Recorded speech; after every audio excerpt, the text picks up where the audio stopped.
Are you a Microsoft PowerPoint user? Are you aware of CoPilot Pro, the new AI tool from Microsoft that can run inside PowerPoint? Do you want to know if it's worth the £20 a month? Then this video is for you. I'm going to show you how to use CoPilot in PowerPoint to create presentations in no time. Let's get started.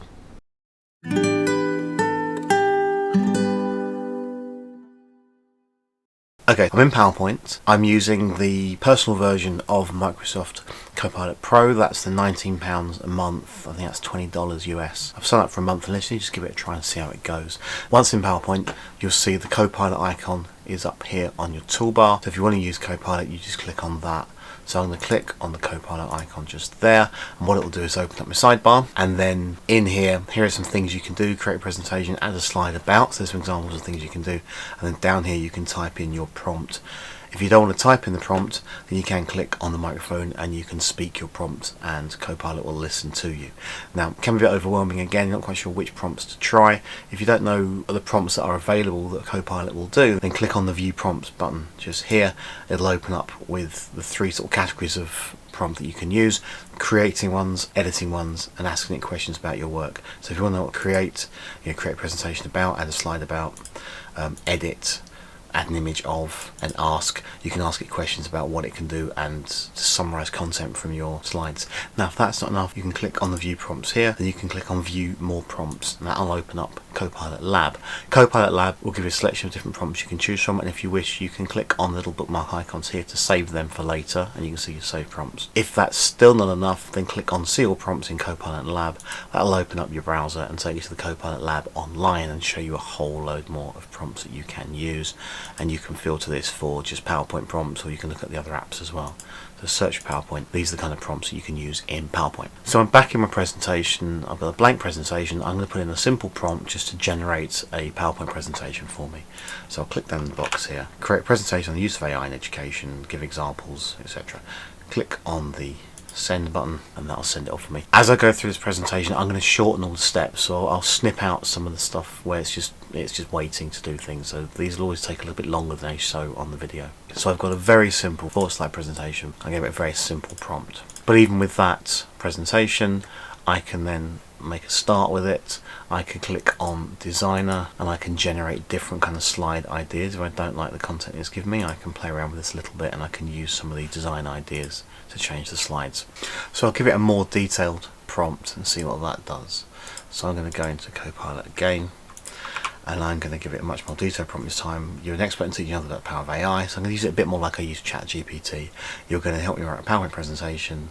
You're going to produce the text for the slides. Each slide will have a heading and 3 or 4 bullet points. Produce 10 slides that cover the role of AI in high school education and pros and cons. Okay, so I've got a much more detailed presentation been produced. Now this has got 10 slides like I asked it to, and we've got the content here rolling through. If I wanted to, I could play around with the design. I could go in and say, right, summarize the key points of this presentation, and it'll produce an outline here. So up here it's showing me the main ideas from that presentation. It's giving me the AI pros and cons and so on. Little numbers here is showing me where it's getting that information from. If I want to, I can copy that and I could paste that into another slide, or I could paste that into another document. On a blank slide, just because I've got a slide up, I'm going to ask it to add an image. So add an image of an old-fashioned computer.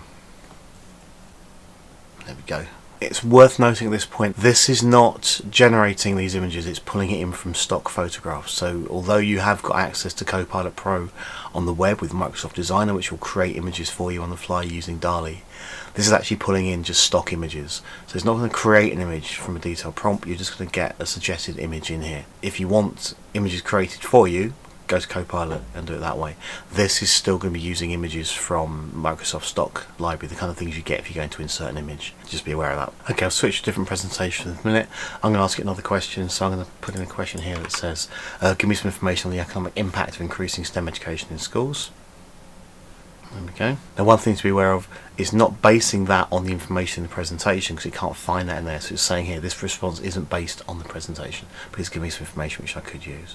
I can then say, right, create a slide which summarises the economic impact. There you go. It's added that slide to the end of my presentation there. Okay, so I'll ask it then to maybe organise this a little bit better. So can you organise this presentation using chapters?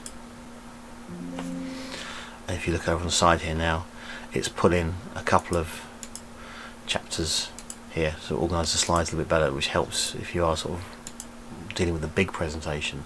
I've got 4 chapters now with a couple of slides in each section, which just makes life easier for organisational purposes.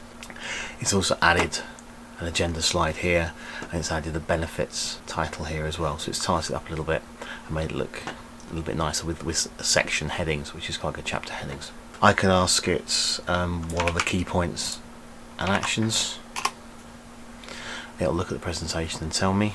So there's my key points. Again, I can copy that. These are the references to go with it. So as you can see, there are some good things it will do. It does have a lot of limitations. I'm not totally sure whether this is worth 20 quid a month for what it will do right now. You can do just as much with ChatGPT generating headings and bullet points, and I'll do another video to show a really fast way of doing that. I mean, it does create the basis for a presentation. Obviously, with all these things, once it's been produced, you will need to proofread it and check it through and make sure the information is correct, it's not hallucinating. Maybe if you're looking for some inspiration, it can give you the bones of a presentation that will get you started, and then you add some more stuff to it. But I'm still a little underwhelmed with what it will do at the moment, considering what you're paying and what you're actually going to get for that at the moment. I'm underwhelmed. It's cool, but it's not brilliant just yet. So that's CoPilot and PowerPoint. I'll be back with some more videos very, very soon. As always, please like and subscribe to be notified of new content as I put it out. Thanks again for your time. Cheers. Goodbye.